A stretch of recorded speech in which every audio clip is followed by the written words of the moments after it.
tells you. And so again, like, that if you wanted, if you thought it were appropriate, you could offer 3 no, like I did here. Now, partner's shape on this deal over here was 5-4-2-2. And he actually had both minor suit aces. So he was more than happy to sit for 3 no. Because he knew that I had kings and queens in the minors. On the other hand, what if we'd had the same auction, but what if the opener had a singleton club?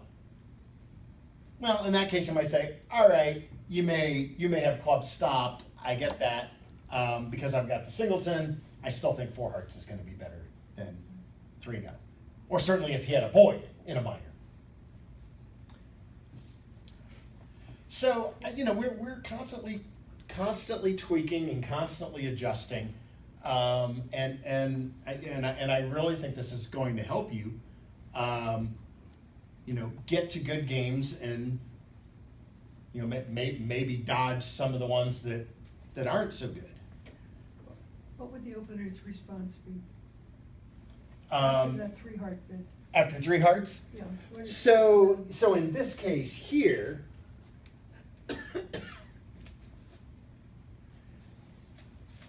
when I bid 3 hearts, I said, all right, partner, based on what I know about your hand now, I'm not interested in game. So most of the time I would expect opener to pass. Because because here's another thing to think about. As much as I would like you all to practice your game tries, I wouldn't just bid something just to hear yourself bid. And if all you need to know is partner has, if partner even has just 6 or 7 points and heart support, and you've heard everything you need to go to game, in that case, just go ahead and bid your game. Don't tell the opponents where you live. If you know you're going to game, whether partner is at the lower or upper end, or where, if you don't really care that much about where responders' points are, you've heard everything you need to hear. In that case, I would say bid your game and let the defense figure out if there's a way to beat you. Let them figure out how to do it.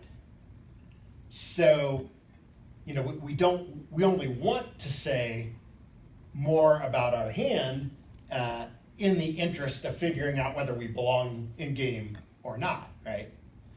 So anytime you make a game try and you can't force the game all on your own, and partner rejects the game try, I think you have to trust partner. I think you have to trust that partner probably doesn't have what you're looking for, and respect the decision to sign off. So, so in my mind, any bid that the opener would make here that is not some number of hearts is forcing for at least a round. Not forcing the game, like I said, maybe just game try, but whether that's 2 spades or 3 clubs or 3 diamonds or even, not 3, but 2 no. And that actually begs a good question. So that's asking for more information. Yeah. So what is well, and it can be. We're gonna get into in just a bit here. We're gonna get into some of these bids being more of the asking variety rather than the showing variety. But assuming that these are all natural, and that any of these other suits are second suits, what is 2 no trump by opener? 18 to 19 points. So this is a good thing to talk about. I actually think that is a reasonable way to go. You could say 2 no could be 18 balanced, right? Which is almost game forcing, right? I mean, probably, if you have 18, even if partner only has 6 and you have the fit. So I assume that in that case that the function of bidding 2 no trump is to tell your partner, hey, we probably belong in game, but maybe the best game is 3 no. What do you think? Because you may be balanced, but is responder's hand balanced? Or responder's hand may have singleton in it or something, right? And so maybe 3 no doesn't look as good, and they would go to game in spades. Now I don't know Now 2-no is not necessarily 18 balance. That is one agreement that you could have. Remind me, your 1-no trump openers can have a 5-card major? Yes. Is that right? Yes. Okay, that's an important piece here, all right? And you may think, well, what does our 1-no trump opener have to do with all this? Well, you understand, all your system stuff is related. That's why you've got to connect all these dots, right? If you would open 1-no with a 5-card major and 15 to 17 balanced, can 2-no be that hand? Only if you forgot to open a no trump instead of a heart, right? but that's an important inference. You know, if your partnership agreement is when we're 5-3-3-2 shape, 5-card major, 15 to 17 highs, that our style is we open a no trump. And I will tell you that I probably when I first started teaching, I really kind of threw this out there as a toss up and said, well, you know, do whatever you want to do. And I used to play with a lot of partners where I didn't where I opened that hand a major. I almost always open a no trump. Almost all of my partnerships want to do that. I'm comfortable doing it. And I would say it's probably a majority now. I think there are many more people who are opening 1-no with a 5-card major than not. We had a hand yesterday. She opened 1-no with a good heart suit, and I went to 3-no. She looked at me like, 4 hearts. Works. Wrong game? Wrong game. So, No, you don't have to do it only now, but because- Yeah. eventually talk about only it. because the opponents were long in the suits that she was trying to establish. Like they weren't split well at all. Just- but- so yeah, but so talk. what comes, yeah, the part that comes with that, and actually we're gonna talk about this, I think, are we getting into it next week? We are. Yay! That's actually where your puppet statement will help you. Good. So if you frequently, if not always, open 1-no instead of one of a major with that hand, it's a good idea to have a gadget that will let you find a 4-4 major fit or a 5-3 major fit. Now, there are some hands where you won't get to your suit fit, and those tend to be the hands where responder isn't strong enough to bid. Where responder's in that 0 to 7 and has no shape and just has to pass 1-no. Okay, you might miss an 8 or 9 card major fit on that auction. That one you gotta live with. But if you're going the game with the right tools, you can always find your fit. So like in this case, partner opened 1-no, you jumped to 3. Clearly you wanted to be in game even if partner had a minimum, even if she had 15, right? Yeah. So we'll get a gadget in there that you can check for that fit along the way, and then you would be able to get to 4 hearts as a superior game to 3-no in that case.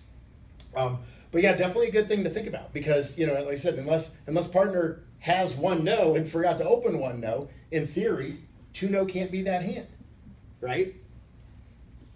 So 2-no is one of a couple other things. It's either a bigger balanced hand, like you said, like 18, 19 balanced, or it is some kind of artificial game try that's not actually interested in playing a no trump. We'll get back to the latter.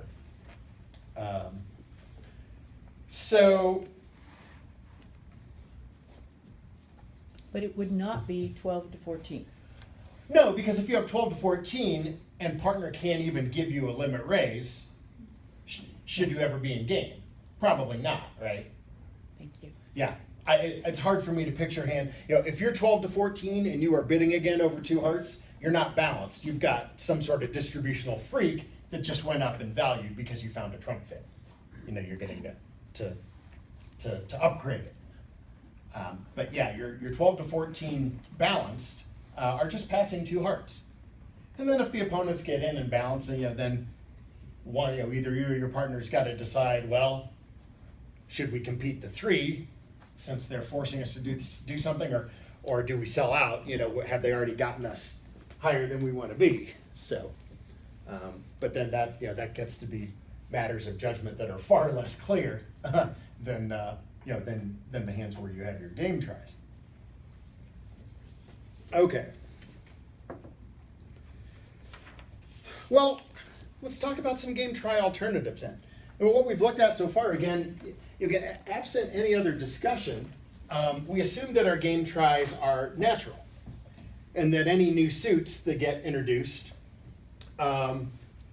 would typically be a 4-card suit. In theory, you might, if you had a concentration of values and you felt that was a good description, I guess you might bid a 3-card suit where you had some points just to kind of tell partner where you live, if you thought that was your best game try. But still, the intent is that they are natural.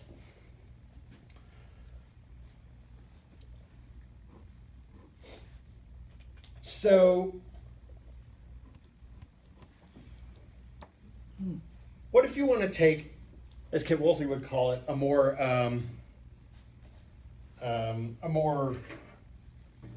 instructive approach? Let me find my example here. Okay. So what if I give you and you're going to find a spade fit on this hand. And by the way, you will have possibly a couple of options. Your options may be guided by what your agreement is with your partner on your game tries, or you might have multiple options. So this is a nice 15 count in terms of our high card points, right? That I think we'd all open a spade. And let's say partner gives you a raise, 2 spades. Well, first question, are you good enough to be making a game try? I would say yeah. The hand went up in value. Okay, well, if you're making a game try, and by the way, I don't think on the other hand, I guess the other question we would ask is, well, are you good enough to just shoot out a game? Yeah, it'd be a little bit of a stretch. I don't think I just want to blast out 4 spades. It's not crazy, but it's probably a little pushy. So this is a good opportunity. Diane's like, yeah, that's coming up here in about an hour and a half. I'm going to be pushy. I'm going to show him a thing or two about game tries. I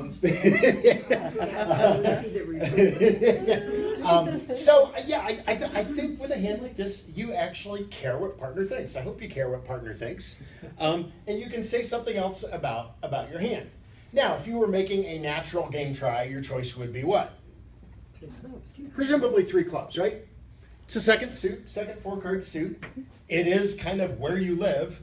When we're looking outside of the spade suit, where are most of your values? Yeah, they're in the club suit.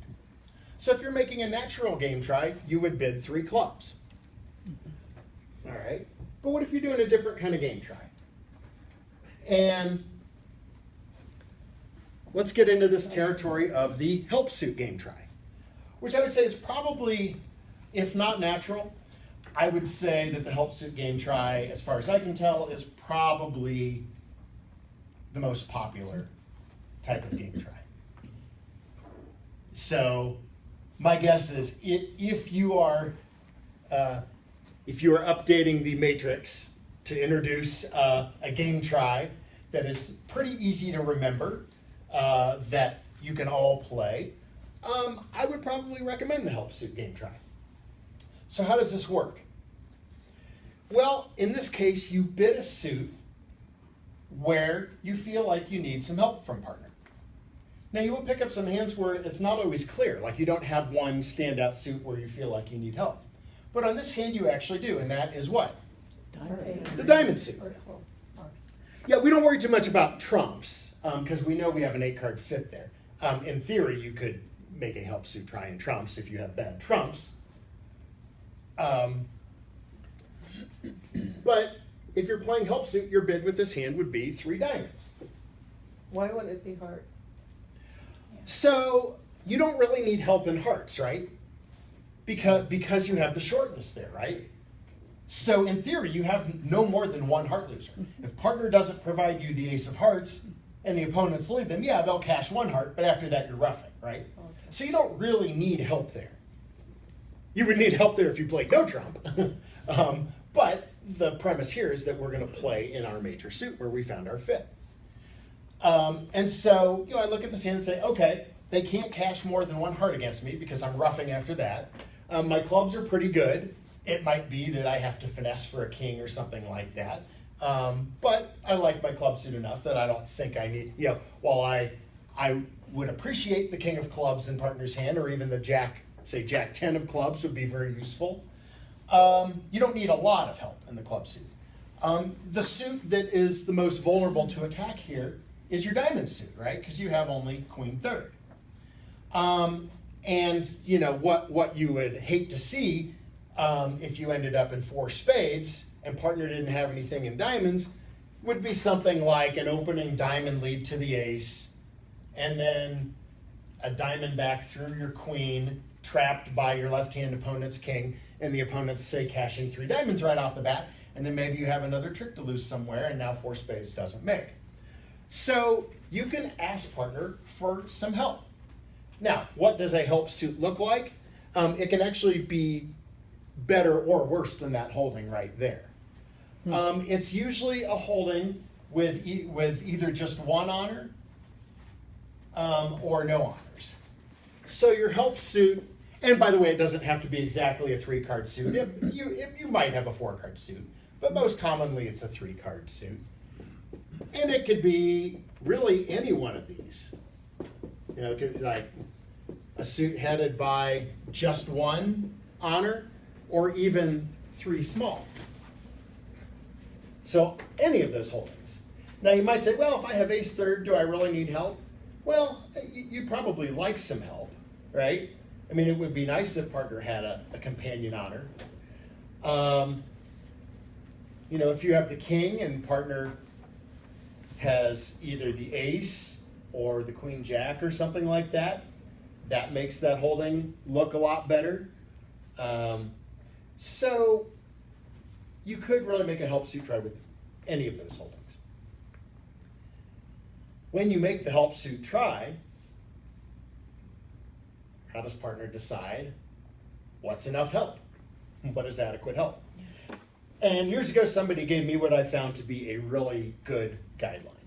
And it's an either or proposition.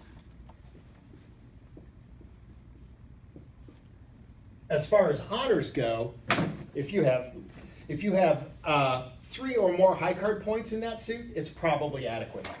So if you have an ace, if you have a king, if you have a queen jack together, all of those will get you there, right? That usually is enough to ensure that you're not just wide open in that suit. Now, you don't necessarily have to have high card points, right?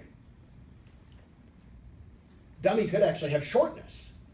And that might be help also, right? You're like, okay, well, maybe I don't have the high cards for you, but I can give you a roughing value there if you need to get a loser rough.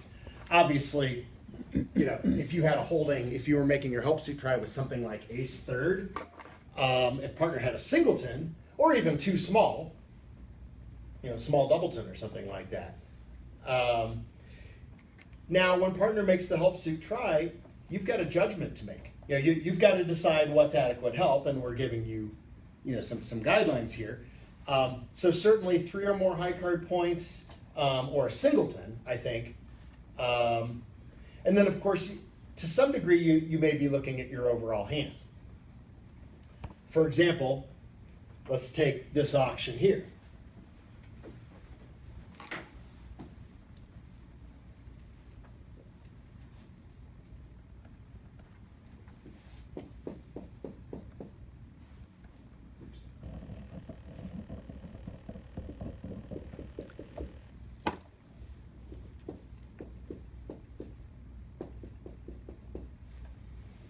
All right, so responder, let's say that's your hand. Just enough to squeak out a 2-spade raise, right? So it goes 1 spade, 2 spade, partner makes a help try in diamonds. Well, do you accept the game try? No. On one hand, you do have help. Partner said, I'm looking for help in diamonds, and you have help. You have the king of diamonds. On the other hand, that's a pretty crummy 6 count with no roughing value. Do you accept the game try or not? I think it's fine to reject that game try. Looking at these 2 hands together, well, if trumps don't break badly, you'll lose a club. Unless the opponents play the ace of diamonds without covering your king or queen, you're probably going to lose 2 diamonds. You still need a club finesse to work to have a shot. This is actually not a great game. So you're answering a couple questions here, right? Yes, I have help, but should I be accepting the game try? You're right on the fence. I think you're fine rejecting that game try. On the other hand,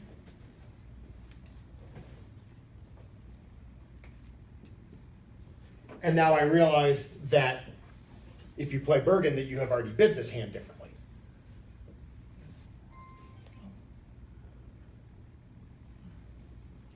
You're probably already at 3 spades if you made the Bergen raise, right? But let's say for the sake of argument that you started with 2. Let's say you're like, well, I know I could bid Bergen, but I don't love this hand. I'm just going to slow it down a little bit. Yes. I don't want to go to 3. I'll bid 2. You reserve that right, by the way. Yes. Just because you play Bergen does not mean you are compelled to use it. If you are willing to conceal from partner because your hand stinks, if you are willing to conceal from partner the 4th spade, but then you reserve the right to reevaluate your hand when partner makes a game try. Well, I don't know, we changed it a little bit. Would you take your shot at game now? This is pretty much a 50-50 game at this point. It was below 50% to make on the first hand we gave you. But here, pretty much all you need is the king of clubs on side. Or a defensive error. I mean, if the opponents lead the ace of diamonds, which would not be a very good lead, but if they did that, you would probably only have 1 diamond loser, 1 heart loser, and then you take your club finesse to figure out if you have a loser there. But dummy having 4 trumps, you can probably get your 2 little clubs roughed in the dummy, right? So this is actually, with the same 6 high card points, is a better game to be in. Sure. So, not all of these are trivial. On the other hand, and let's go back here.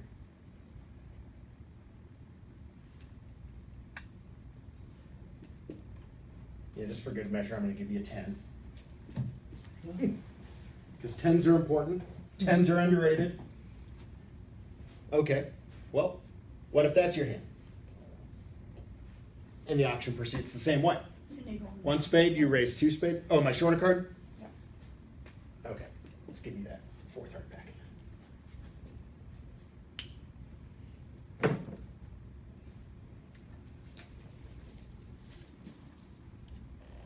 Well, you're at the top of your range. You do have help and diamonds. Do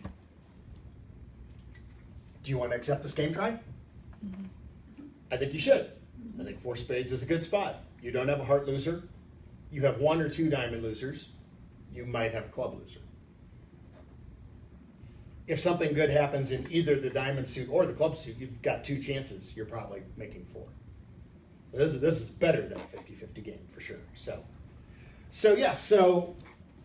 this time what you can do is, if you've heard what you need to hear and you want to accept the game try, you just jump to game.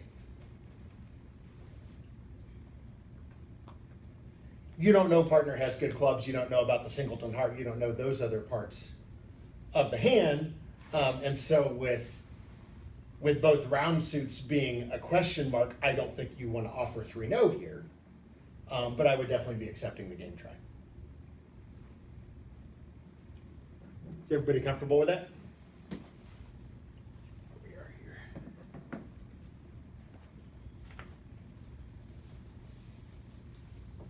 So yeah, you'll be